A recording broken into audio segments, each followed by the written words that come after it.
So now let's move on to the panel.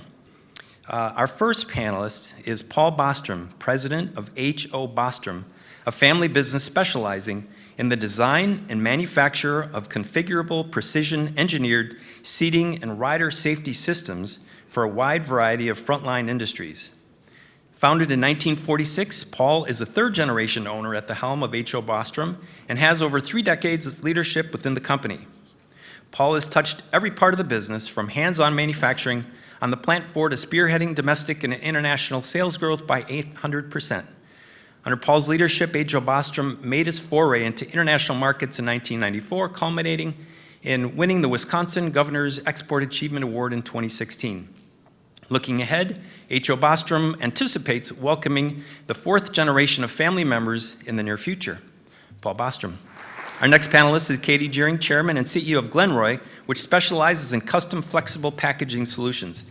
Founded by her grandparents and father in 1965, Glenroy is now owned by the 3rd generation, which includes Katie, her sister, and brother. Katie's drive for business success, coupled with intentional mentorship of the next generation, are deeply rooted in collaboration with their siblings and key company leaders.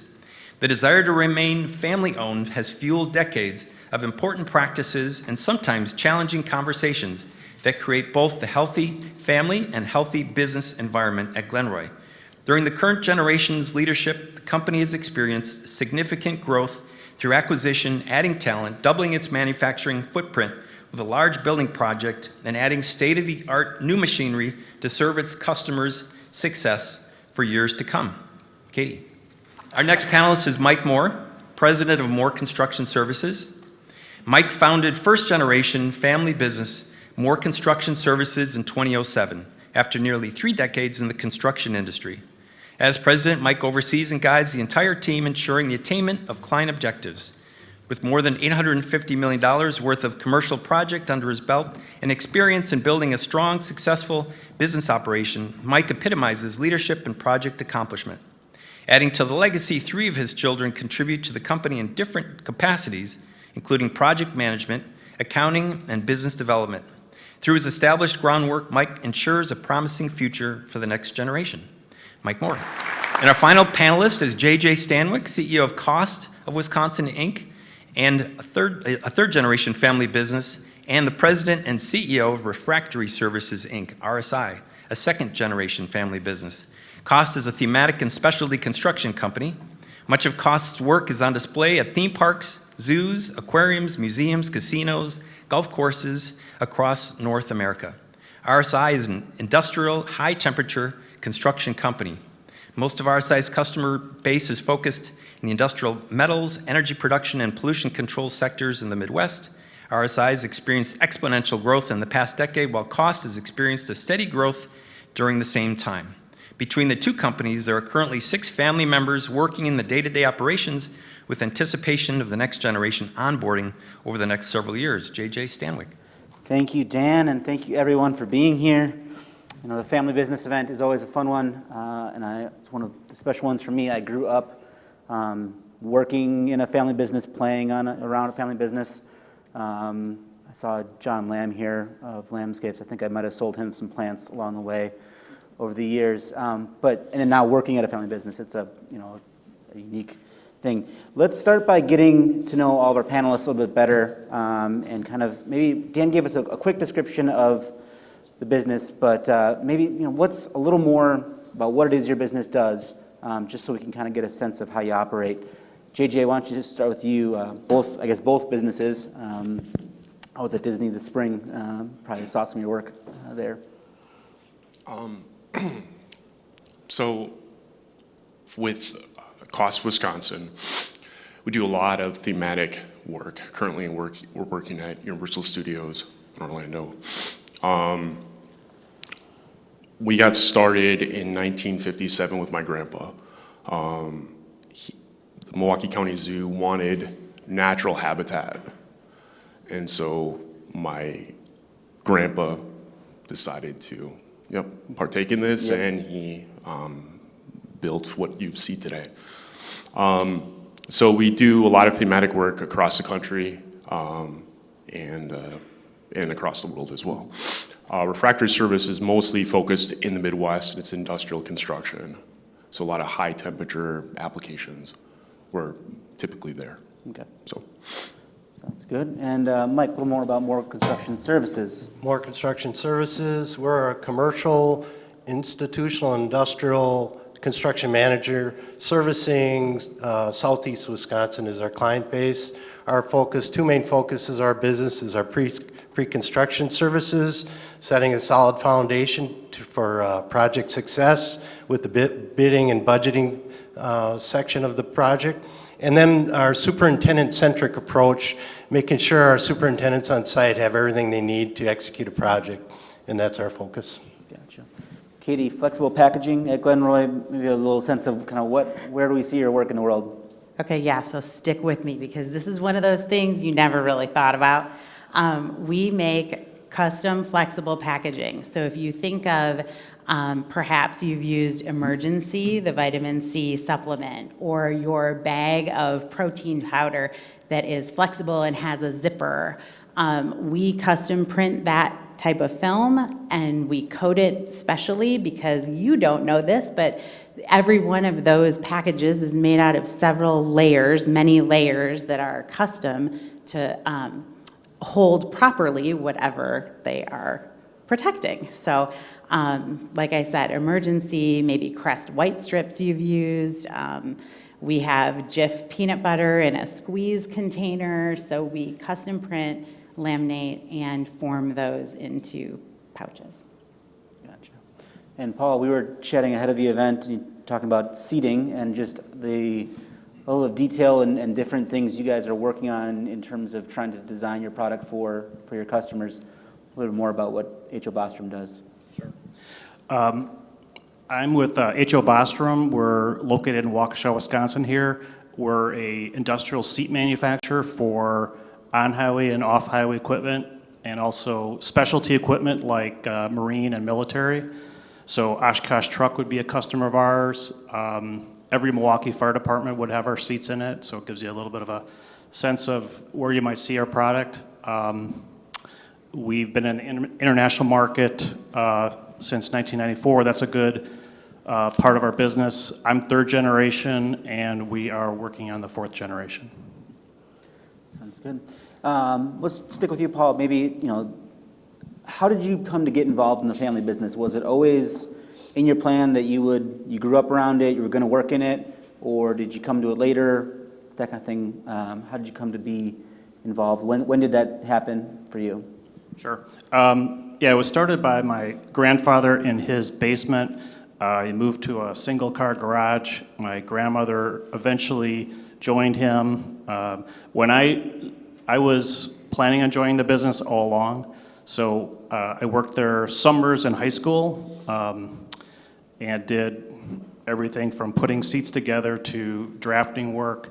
I ended up getting an engineering and a business degree because I thought that would help in the business. Then I worked several places full-time before I came back into the business, and that's a rule we have now where you have to get some type of advanced degree and work someplace else for at least 2 years. And when I joined it, my father and my uncle were both 50-50, and my uncle's side didn't stay in the business. But for me, I was always planning on joining the business. My two kids, I think, will join the business. One works part-time for us now, and one's kind of working towards coming back. Gotcha. Katie, how about for you, your Sure. journey with that? So as we were growing up, I have a sister and a brother who are involved in the business. As we were growing up, our dad would always say, there's always a place for you at Glenroy if you so choose. However, you need to go to college and you need to be aptly appropriate for whatever job is available, because we don't just make jobs for people that are in the family. And so actually, we were encouraged to go to college and study what we wanted to study. So I was a Spanish and international business major with Latin American studies and Portuguese and Italian, which one might not think really lends itself to manufacturing. However, as we went down the road and explored I mean, I think, let me just say this. My dad was busy in the day-to-day of running the business. And so we can look back and say, oh, these pieces would have been really wonderful when we were coming up through high school and college to get us ready to be in the business. Well, it just maybe didn't happen the way that it would have been perfect. So we studied what we wanted to study, and we also had a rule in our family that you also have to work somewhere else for 2 years. And so upon doing that, it kind of creates a caveat that, you know, maybe like my brother got his job in Denver and never really wanted to come back. So nothing is perfect. I ended up, after college, getting married, and my husband bought a business in Iowa. And so we moved to Iowa, so it wasn't really feasible for me to be a part of the business in the day-to-day. However, what we focused on then was being involved on the board level and being able to support the business in whatever way we could that was appropriate. And so it brought us to my brother and sister and I being really involved owners on the board level and involved on a weekly basis with what was going on, but not micromanaging. Then to, you know, a lot of years later, now I'm in this seat. You guys, I don't know. You best laid plans. Nothing works out how you think it's going to, but we're really happy with how things have gone down the path. But no, if you'd asked me when I was 16, I probably would not have said flexible packaging was my passion. Mike, you started More Construction Services, but maybe a little bit, I guess, kind of in that founding and how you've approached it with the next generation in terms of their involvement. Sure. I say I was put on this earth to build buildings, so I just never knew that's all I was ever going to do.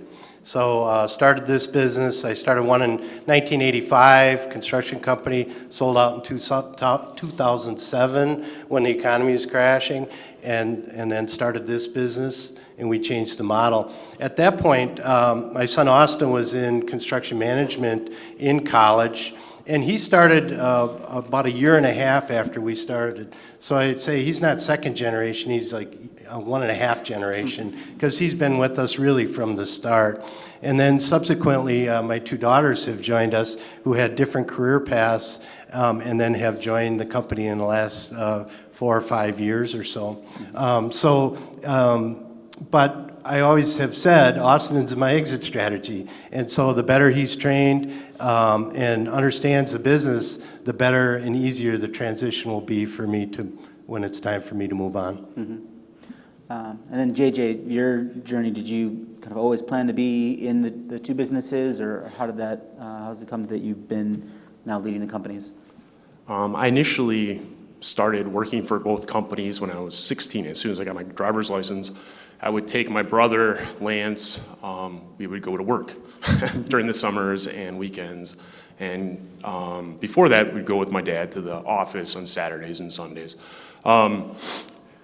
I worked for the company as a laborer, welding, lathing, understanding the basics, just as a general laborer. Went to college, still worked there, and then I got more involved with my career choice at the time, and then left the companies, and went on a different career path. Partway through that journey, I was not satisfied where I was at, personally, emotionally, and intellectually. So my brother, Lance, asked me to come back to the companies. He was leading the companies at the time. So I came back, and I was living in Minnesota at the time, and I became the regional manager of Refractory service. So I took on that role and really enjoyed it. And then from there, it's grown, unfortunately, along the way. My brother was killed in an accident. Lance was killed.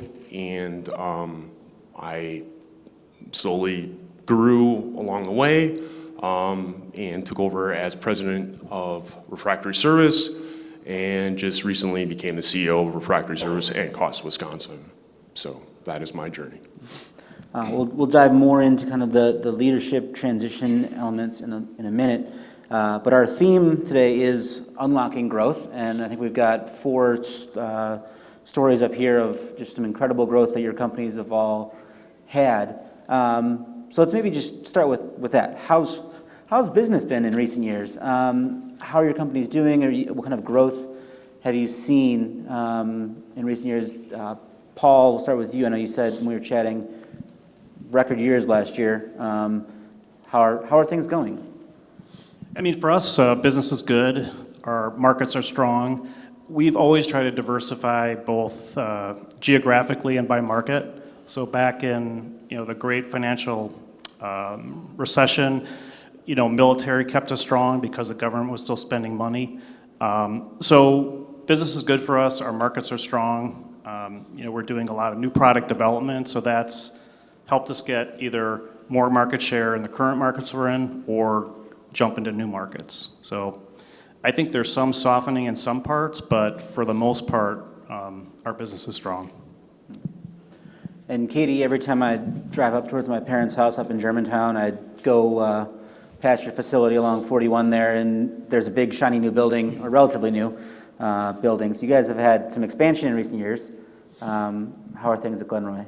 Yeah, things are going really well. Over the last, for sure 10 years, we want to say 6 years, there's been a lot of growth. And the fun with growth is then you're looking at what's capacity and what are we capable of doing on into the future. And as my dad likes to say, oh yeah, everybody says you should grow. It's so great to grow. And then you need all of these, influxes in space. We needed space and we needed some new machinery. So we, as Generation 3 really came to the table and talked about what are our goals going forward and do we have a stomach for this risk going into the future that our company had never had debt before. If we needed a new $10 million machine, we waited till we had the money and then we bought it. And so this building project, we did need to use the bank a little bit for, which they of course loved. But and so it was a good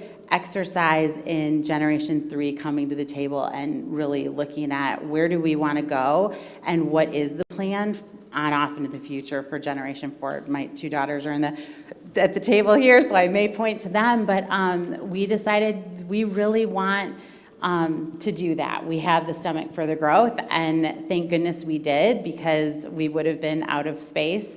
And now we have built our building. If anyone's seen it, we definitely, to the point of family business being different than a publicly held business, we made those decisions on size based on where we see ourselves in 20 years from now, not the 5-year future. So we have room to grow into our space, and we're excited. Mike, more construction services, Future 50 company in recent years, one of the fastest growing in the region. What's fueling that for you guys? Well, our markets have been strong. What's really fueling it lately is multifamily. I don't know how many more apartments we can build and people are going to move into, but there's been a strong push for that. But in general, our backlog across all sectors has been strong. We're hearing some softening in some of the supply chain businesses and some of the manufacturers. But at this point, we have record backlogs, and we'll be doubling in size in 2 years. So it's a lot, and we have a really strong backlog in a diverse, broad business type of category throughout. Mm-hmm. Cool. JJ, how's growth at Refractory and cost? With Refractory, over the past several years, it's been really exponential. In the next 5 years, we'll probably be opening 2 new facilities in the country. And that really stems from craftsmanship. We really pride ourselves in craftsmanship, and there's definitely a trend right now for that. Rather than the cheap alternatives, it is really quality work. Although recently, with how much it costs to fund projects, there has been a little bit slip backwards in that regard. In regards to cost, it's been very constant. We get thrown new, great, wonderful projects on a daily basis, really neat. It's exciting I mean, it truly is. So the growth has been steady and good. So. I want to dig in with all of you to the idea that growing as a family business, and Katie, you touched on this a little bit. What are maybe some of the advantages family businesses have when it comes to growing versus like another business model of a PE ownership or publicly traded? What are the advantages to growing as a family business, and maybe what are some of the challenges that you see? If any of you want to jump on with that to start. Go for it, Mike. I think one of the advantages of being a closely held family-owned business is we can make long-term decisions, but we can make quick decisions, and we don't have to do it just for the money and the return. We're always looking out into the future and making sound decisions for the entire organization, and we can do it quickly. We can turn around quickly, and that's one of the main advantages. We don't have to go to a board of directors to approve a purchase or a decision on making taking a risky contract or some things like that. We can make those decisions quickly, and that's important. Yeah, agreed. We really look out much farther than another type of business would in order to be in adherence with what our goals are going forward. And sometimes it does take reminding yourselves, like, okay, but we're in it for generation 4. So what do we decide then? If we were only in it to sell in the next 5 years, it would be a very different decision being made. Yeah, I would agree. I mean, we can make long-term decisions. I think that gives us better, strategic planning long-term. But I think also we do the extra things for our employees to really foster a strong, loyal culture. So some of our leaders came from publicly traded companies, and so some of the extra things we do for employees would not be done at a publicly traded company. So I think we're always trying to help employees where we can, where it makes sense, and where it's fair with the other employees. I think there is, to piggyback on what you guys were saying, is there's definitely a benefit from the standpoint of looking further out. There will be years where it may be lean, or you may need to make big investments, but you have control of your future. It's a really empowering feeling, and it's a great feeling, and I think it's wonderful. So. I think one thing that, in talking with other family businesses, often people and culture, and kind of Paul, to your point, people and culture is a huge part of what allows a company to grow. And I guess maybe how do you retain top people beyond just be able to go a little bit further for them? And how do you sustain your culture as your companies have been growing and not? You get bigger, it's easy to lose sight of kind of what got you there, that kind of thing.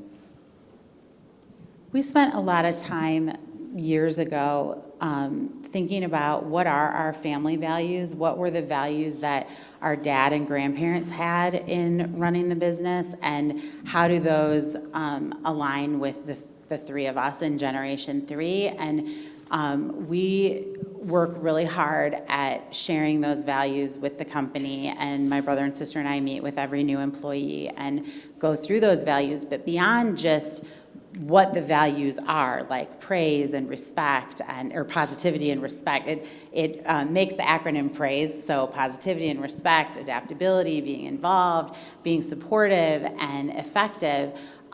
Within those, we also go through maybe 20 behaviors that an employee can exemplify on a daily basis when they show up to work that would exemplify those values. And so we talk a lot about how with every new employee, culture can shift because it's how we live and interact together. And so we need to be really, really purposeful about that.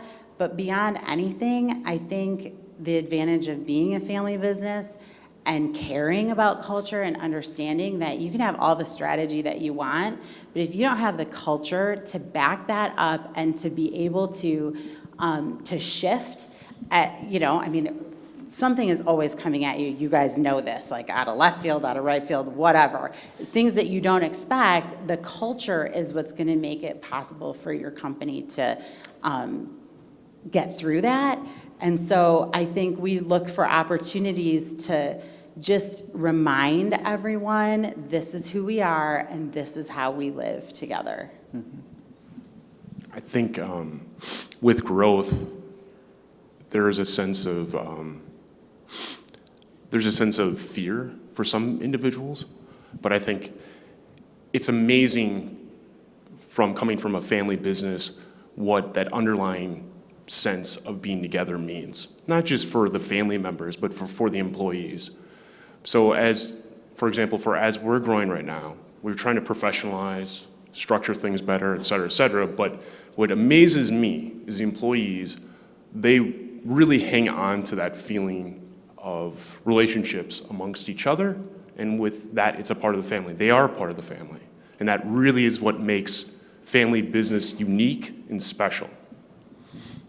How we maintain a culture is, I was asked to put a servant leadership program together for our local chamber, and my two daughters helped me put that together. And then we said, as we grew and onboarded new people, we adapted that leadership presentation to every new hire. So we joke that they have to sit through an hour and a half of mic, but it really goes through of how do we get to where we are, and how do we do what we do? Why do we do what we do? What is the method to the madness? And through that, we also have an existing employee sit through that presentation so that they can weigh in and respond to some maybe anecdotes that they can share with the new hire of how we react and how we do things. And so that has been really helpful for our new hires, and it has helped as we've grown, being able to make sure that everyone's in line with our culture, because the words on your wall, if you don't live them, they don't mean anything. And so it's important that everyone knows the foundation of why you're doing what you're doing, and that has really helped us. Rotate that employee that has to sit through though, right? So everyone's not getting an hour and a half of mic every new hire. Someone else gets the hour and a half, right? Yeah. Paul, any thoughts on people and culture sustaining growth? I mean, we've just really tried to connect with our employees through numerous ways, but I mean, I know every employee's name, whether they're in the office or in our production area. So I think that means a lot. They're all, we're all doing our job. And I think we always had a good culture, but it's really gotten better over the years because we're kind of all in it together. And we try and celebrate when we have wins. And we try and communicate with what's going on, what are we doing, and I think employees really like that. They kind of know we're going in the right direction, we do have a plan, and they're kind of part of it. So, and I think, within employees, we see groups that have really become good friends, and so, yeah, I think it's a really good feeling, pulling all those people together, and it's really our leadership team. They've come up with different ways to either recognize employees or have them be part of the overall plan. So, JJ, you mentioned the idea of, as you've been growing, professionalizing, standardizing, those kinds of things. That's changed. That's kind of a change, for people to put those new structures in place. How have you gone about that work of, okay, we're good, but we need to get better and adapt to be able to grow in the way that we want to? It originated with refractory service when I moved back to Wisconsin in 2020 during COVID. We lost hundreds of years of expertise in retirement, which was scary. And we're faced with COVID and the challenges with that. So during that time, my thought was, well, we gotta kind of start over here. So I needed to sell our employees that tribal knowledge is important, but we need to somehow pass this on to the next generation. We need to have the ability to spread that out. And so to professionalize it, meant that we took away tasks from these individuals that were trivial and didn't really mean much, so they can focus on their craft, which was extremely important. So I had to sell it and sell it and sell it and sell it and sell it and sell it and sell it and sell it. And it took, and it finally took. And it was, I had to explain to individuals that this is to make your life easier and better, and to make, for us all to grow and have a brighter future. And they believed, and without that, I would simply have nothing in regards to, we'd be the same level. So it really took the employees to really buy in. And for them to see it was amazing. It truly was, because it was like these, like, slowly but surely they saw, oh, this is good. But having that feedback and also being vulnerable to the employees, being like, hey, I don't know your job as well as you do. Let me know, what can I do to help you to make your job easier or better? And so that feedback was really important. When you're in that phase of selling it and selling it and selling it and selling it, how do you sustain that? Because I'd have to imagine it's easy to get distracted by today's burning fires and things you got to put out, or just the slow incremental progress, not necessarily seeing it from day to day. How did you go about sustaining that effort? Coffee. No. It was seeing what potentially could occur, what was out there. With my experience working in my previous profession, how things were structured, et cetera, how this can work, and then also being out in Minnesota and in the field quite a bit, seeing what is out there, what is the potential. And it just took the belief in them and their belief in me to really get and to show them what is possible. And just going after small wins, and they just grew. And so it was kind of showing them along the way. But they showed me quite a bit. And so, like, going into it with this, like, plan was wonderful, but to get the feedback back to me was even better, because then I could change our plans along the way. We talked earlier about the advantages of family businesses and having the ability to have some flexibility to give employees maybe a little more grace than in a corporate setting. But you are running a business at the end of the day, and it is a for-profit business. How do you go about balancing that kind of accountability piece with the ability to be a little more flexible and a little more of a family atmosphere? How do you mix those two together to have a good outcome in the end? For us, it's a delicate balance, because you don't want to look like preferential treatment to someone that's getting away with murder and not doing the thing, and when it impacts everyone. So we say everyone gets a one get-out-of-jail card. You know, they could have made a wrong decision, did something wrong that impacted the business some way. We can't be a hatchet man and come and burn them down right away. We want people to be able to make mistakes, learn and grow, but we can't have repetitive issues. And so we give people grace, we let them grow. Part of growing is learning and making mistakes. We all have done it, but there has to be a limit and there has to be accountability. And the bottom line is you have to run a profitable business so you can grow. So get out of jail card helps. We've worked hard, or I should say my dad really set a standard of not wanting people to be fearful of making a mistake. Like, okay, so mistakes happen, how can we move forward and make it better and not have it happen again? And so that's been one of the things driving out fear that our generation has been purposeful about as well. But it is such a delicate balance, and we definitely went through a time a number of years back where we identified that we were too far on the side of grace, and we're a business. And to the point of even sometimes the rhetoric of saying you're part of the family can be really dangerous, because you can be fired, like that's maybe not part of the family. And so trying to be purposeful about all of those things and identifying that it is a really delicate balance. So we had brought a consultant in and worked with every employee. We had teams that did these ongoing trainings over a period of maybe a year. And it was trainings to help encourage accountability, understanding that I can't make you be accountable, but you can make you be accountable. So encouraging that and leadership training and things like that. And at the same time, we were trying to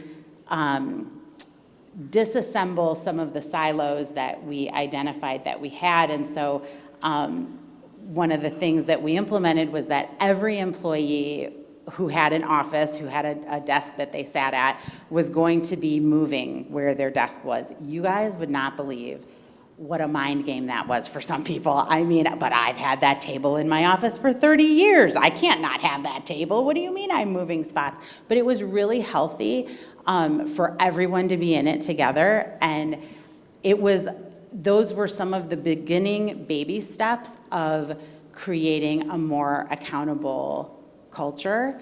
And quite frankly, there were some people who opted out, which we knew might happen, and that was totally fine. But with the introduction of more metrics, you couldn't hide anymore, really. And in a healthy way, it just made people want to be accountable, and those that were really a great fit were so happy for a healthier environment. And so we've tried hard to keep that at the forefront of our mind and make sure that we're on that healthy balance of, yeah, we want to give grace and we have a heart and we care deeply for all of our employees who we know by name, and many have been with us for 30 and 40 years, but at the end of the day, we have a job to do. Mm-hmm.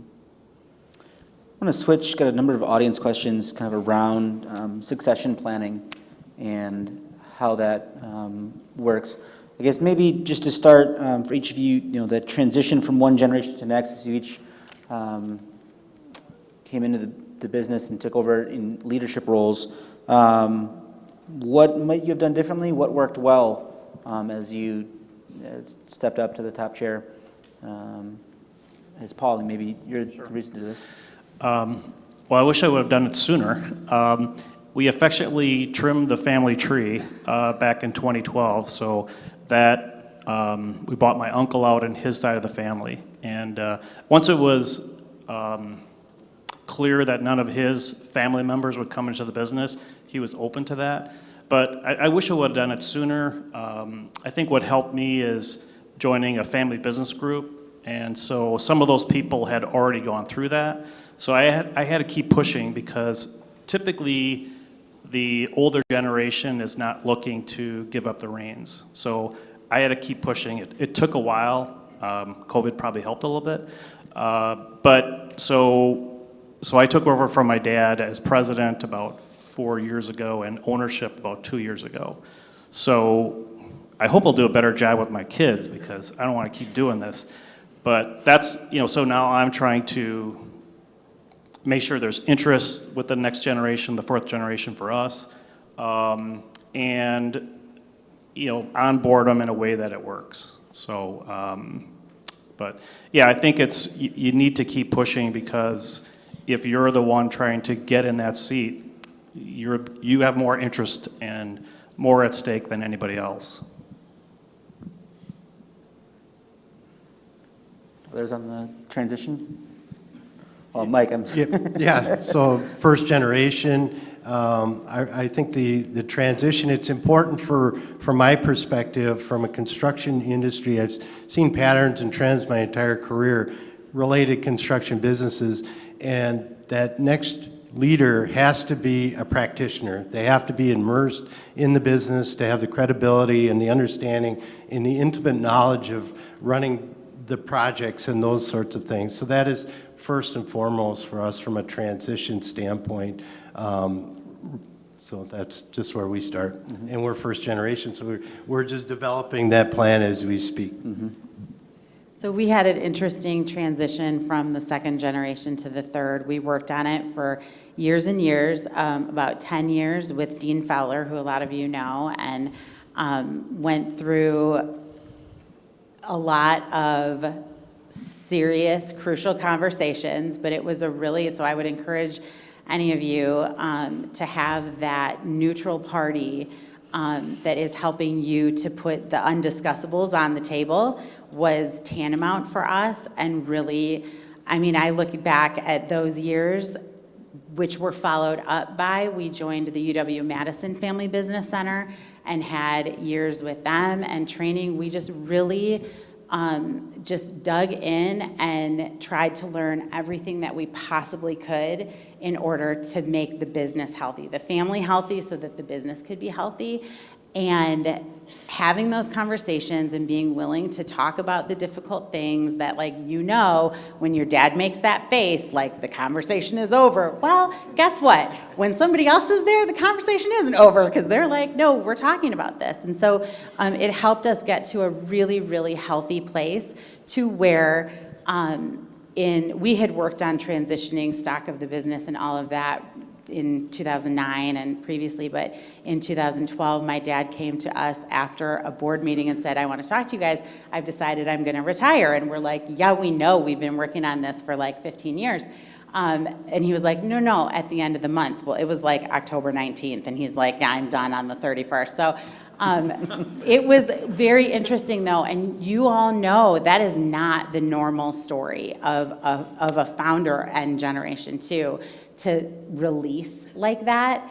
And so for whatever it's worth for any of you, if it's helpful, he was super, super purposeful about it and said, you know, if I'm in the room, if I'm even at the table for the meeting, all the heads are going to look to me and want to know, what does Roy think? And I don't want that for you guys. You guys you've got it. You've invested yourselves. You want to be here. I want them looking at you and what Generation 3 wants. And so he literally, when he exited the building, he was out. I mean, he didn't even come to pick up mail unless it was a Sunday, and he thought nobody was going to be there. He did not want to cause any confusion about this. And so it was difficult for him because this was his community. He built this, but yet he made that sacrifice. And I'll get teary, but I've never heard of any other founder, or he's also Generation 2, making that kind of a sacrifice that was for the business's benefit. So. That's quite the story. Audience question. You mentioned the financial piece of it briefly there. Just any best practices you'd share about the best practice in the financial structure of the succession, earn-out, buyout, just kind of, or just even approaching that subject and dealing with it. Any best practices there? I mean, I would say for me, I started off with a professional business valuation company. So I think I had to navigate other family members that aren't in the business. And, you know, my mom really wasn't in the family business, so I think she wanted to know that the valuation was fair. So you could start off with that and then start off with a state attorney, because that can have a play in it too, depending on how big the business is. So those were the two things that I did that helped a lot for the structure of the buyout. This is for us. I consulted a friend that was fifth generation business. I said, what do you guys do? Because I must have been working. And he turned me on to a lawyer in Madison that helped establish a plan. And it was very helpful because it's things that I just would never have thought of. And so he helped put a plan together, and one of it was to make sure that the tax consequences in the buyout weren't so severe that it impacted the second generation. They had to be able to continue with the business and not put them in such a difficult spot that they're carrying this debt load and they can't manage the business properly. So working with them, and it's in the process. We've been working on that plan for 5 years. And but really is to put the next generation in position to succeed and not be straddled with a buyout and all of those concerns. I would recommend the same, seeking out counsel for it. My dad did a wonderful job with that.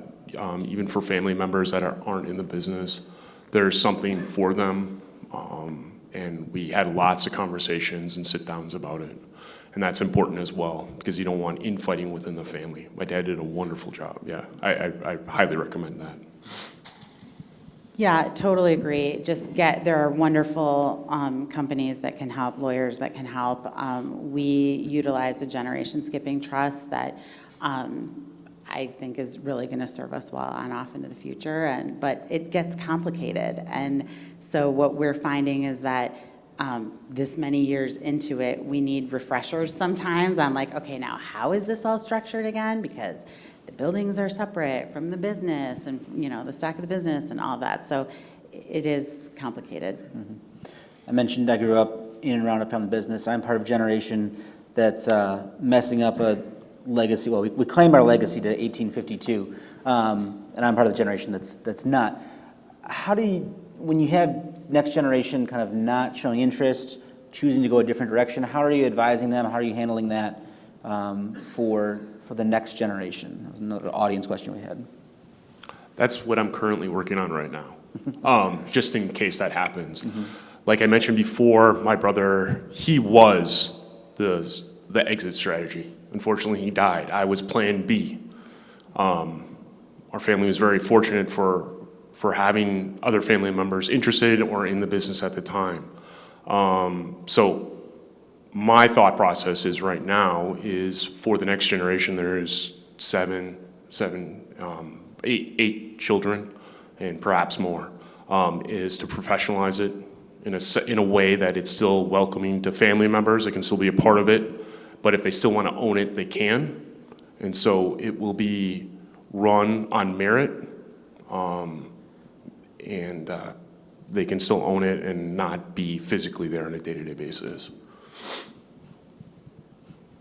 So we decided years ago, I don't even know if my kids were born yet, which are the oldest out of Generation 4, that we want everybody to live their best life, and they can still be a part of the family and an owner and not work in the business full time. And so we like to say if one of them wants to be a poet, then we want to be able collectively to help them be the best poet they can possibly be. So it doesn't mean that they have to be in the business. However, with my kids, I've really stressed the fact that regardless of what you decide to do, and I want you to live your best life, you have to be a good business owner, which means that you have to have business training.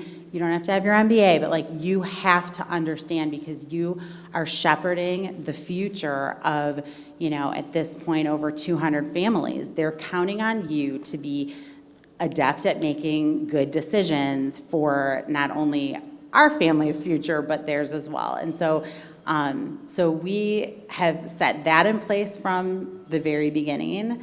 And just trying to work on education for them and getting them excited about different aspects of the business that, to my comment earlier, that I didn't understand growing up, what does supply chain do, or what is marketing necessarily doing, or what are these different jobs? You go to college and you don't necessarily know what is the job I'm going to do with this major. So just helping them to understand what are the different pieces that make this whole puzzle fit together, and that there could be a place that you would find passion, even though at the outset you might not think it's flexible packaging. Yeah, no, I agree. I mean, my son has shown interest for a long time, and my daughter not so much. And now she has some interest too. And I think, to Katie's point, it is, we ultimately have responsibility for the families of our employees. And I think my son was happy that my daughter might come in, because he was a little worried about the stress and the commitment of running a family business, even though he's not even in the family business, so he's got a ways to go and he'll have to learn a lot about it. But yeah, I think I didn't really have that problem where they weren't interested, but yeah, keeping them in the loop is important, and then they'll decide if it's for them or not for them. I just reminded my daughter that there are a lot of advantages and flexibility to it, and so if you don't take advantage of that, you might not get it. So she really had to think about that she didn't want it. So I think after that, she kind of came around. Probably a couple cocktails too, but. Mike, before you answer, I did get a text from a 309 number asking who your favorite kid is. So that, I don't know which one put you up to that, but we won't actually make you answer that one. I promised I wouldn't pin you down on anything like that. But did you have anything to add on the I would just, the only thing I'd add is I'm fortunate that I get to work with 3 of my kids every day. We have a 4th one that lives in Houston with her family, and she's not a part of the business. Our whole deal is whoever's in the business has to be wanting to be there. We don't want someone that's not there, because we're responsible for our customers and the employees that we have. And so we want them, the people that are there, the family members that are there, are engaged and productive in the business, and that's the bottom line. And if they're not, it's not a problem. Wait, one other, if I could just say, one other little comment. When my kids were really little, we lived in Iowa, and we would come back to the business for meetings and stuff. And I had wonderful employees who are still there who would make it their job to bring nail polish or have a little desk area that the kids could use to play on the phones and whatever, making the business their playground, kind of like it was for us, although you can't do forklift races anymore or roller skate in the factory anymore like we did. OSHA does not like that, but we tried to be purposeful about making it their place and that these are their friends. And it's funny because now my daughters work with the gal who used to paint your nails, and so it makes it not Coca-Cola stock, right? It makes it, this is where my friends work and the people that I care about, and that makes it a very different feeling. The idea of, I think, Paul, you mentioned you have a rule, you got to work somewhere else 2 years before that. We had an audience question of basically what's kind of the rationale there of you need to go outside the business before you can come back in. What's the thought process behind that? I mean, I think for us, it's important to be an employee before you're an employer.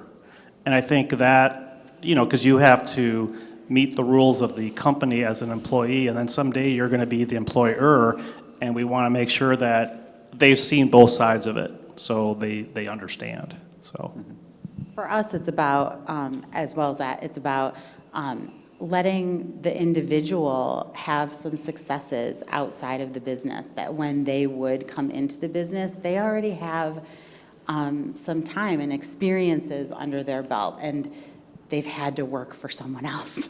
And for us, we don't have a hard and fast rule at all. Austin has worked continually from the business right out of college.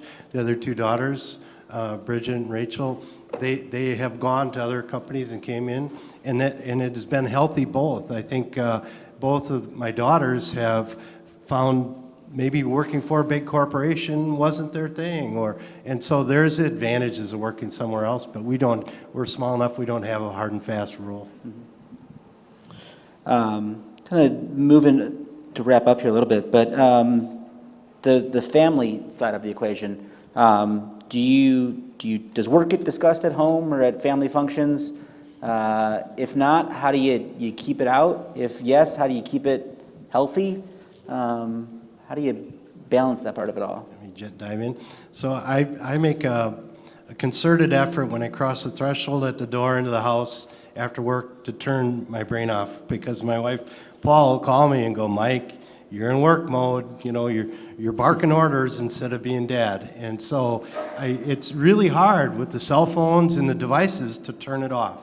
And so I make a concerted effort to turn it off. The downside of that is my wife Paula feels like she's in the dark because I don't want to rehash my whole day that I just got done doing. And so it's not like I'm trying to hide anything from her. I just don't want to relive the whole, sorry about that, my whole day. And so it is a fine balance of communicating, but my default is to try to shut it off the best I can. I don't turn it off, unfortunately. With my kids, yeah, I try to be there present, and with my wife as well. Mm-hmm. But otherwise, no, I'm terrible at it. Mm-hmm. I don't have a good work-life balance. You're honest.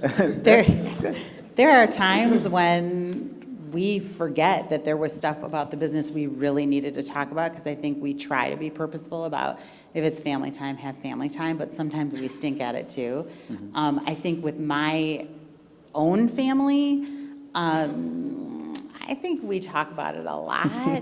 I don't know, girls, but yeah, we're getting nods over here, so. Yeah, so maybe I could do better at that. When we were chatting ahead of this, you had an interesting point about, because you have the 3 siblings, and how you guys go about bringing the spouses in terms of like encouraging one spouse, talk to someone who you're not married to.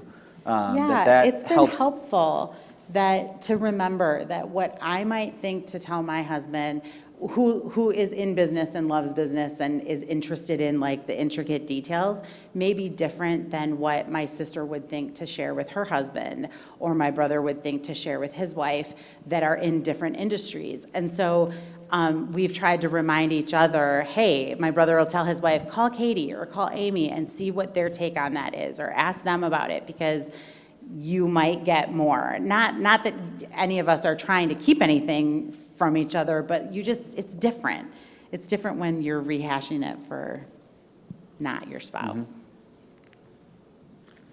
Another audience question. How to manage any concerns around nepotism so employees don't tiptoe around your kids who are working in the company, and your kids get the real experience of being an employee. Anything there? I mean, again, they are working outside of the business before they come in, so I think that helps. I think you definitely, I don't have this right now, but when I came in, I tried to work harder than a lot of the employees to show that I had earned the position I had. I was typically on the revenue side of the business, so I don't really have that experience, other than I think it's helpful for them to get outside experience. We want them to come in with fresh thinking, and so if they typically haven't worked someplace else and see how they do it there, they can't come in and bring those fresh ideas. I tell my kids that everybody is their boss. Not me, everybody else is your boss. And so, we probably do talk about that a lot, of just, what the expectations are for you and how you show up and how you need to go above and beyond. And people are watching you, and it's your game to win or lose, but let me help you. I think for us there is no job too small. So cleaning crew, shoveling snow, whatever, nothing is beneath our team, our family, to get the job done. And I think that lends credibility to the staff that sees that my daughters are cleaning every Friday the office. Austin's out shoveling when he needs to do it. He grew up being a laborer, filling dumpsters and sweeping floors. So not having any job being beneath them earns respect from the staff. Just, I would say that starting them off young is extremely beneficial. Simple tasks, like Mike was saying, is really beneficial for the employees to see. Okay. Just to wrap up on a final question here, what's maybe one piece of advice you'd offer to other family business leaders? Doesn't have to be specifically around the next generation or anything like that. Kind of anything we've covered or anything we haven't even touched on. What's one piece of advice you'd have for other family business leaders? I would just say chain of command starts with one. Having co-owners, CEOs or any of that. You have to establish a single entity has to be in charge. And what the ownership structure below that is, that can be developed. But who's in charge? Where does the buck stop? That's what needs to be established. Yeah, I would say that for me, we really worked on getting a super strong leadership team, and that's really helped. And that team has worked closely together to come up with a plan that we're working. And we always try and have fun. We try and do stuff regularly just to, get outside of work and do something. We just did Whirly Ball. I highly recommend it. It's right across the street. So just, remember to have fun, but, get a good, strong group of people behind you, because it makes things easier. I second, the Whirly Ball was fun. That was a good team out. Yeah, we had a team outing there. It was a good time. I would say just tend to the family relationships really carefully, because they're delicate. And if the family can be really healthy, then the business can be really healthy. And like you heard me say, we did 10 years with, a counselor quarterly talking about these topics and governance and what would be healthy going forward. And then many, many years with the Family Business Center at Madison and digging in and having those hard conversations, because you don't know when on off in the future a wreck is going to happen or people aren't going to get along. And so if you can already have a platform and a foundation of understanding one another and that everyone's coming to the table wanting the best for the business and expect the best of one another and be respectful. And one of the things that was impactful for us in those beginning days when we were working with that counselor was coming to the table together and deciding, do we even want to be in this business together? And if we do, which we all did, we wanted to serve the business together, it was, well, what does that mean? That means that you come to the table as 3 equal owners, not I'm the youngest, so I don't know what I'm talking about, or my brother's the oldest, so he gets to make all the decisions. No, we are equal and respect one another. And I think we've done a great job of that, and we're lucky because all 3 of us are so different that we appreciate what each one brings to the table that we wouldn't have if it were just one of us. I would say for the transition from one generation to the next, it's important to respect each other's generation. Everything changes from a day-to-day basis and over months, years, decades. To respect that you may all have the same endpoint, but it's kind of like choose your own adventure how you get there. To have that respect for each generation of how we get to that endpoint is really important. And keeping open communication and staying humble. Always stay humble. Good advice. That is a great spot to wrap it up. So join me in thanking JJ, Mike, Katie, and Paul. And thank you for your time.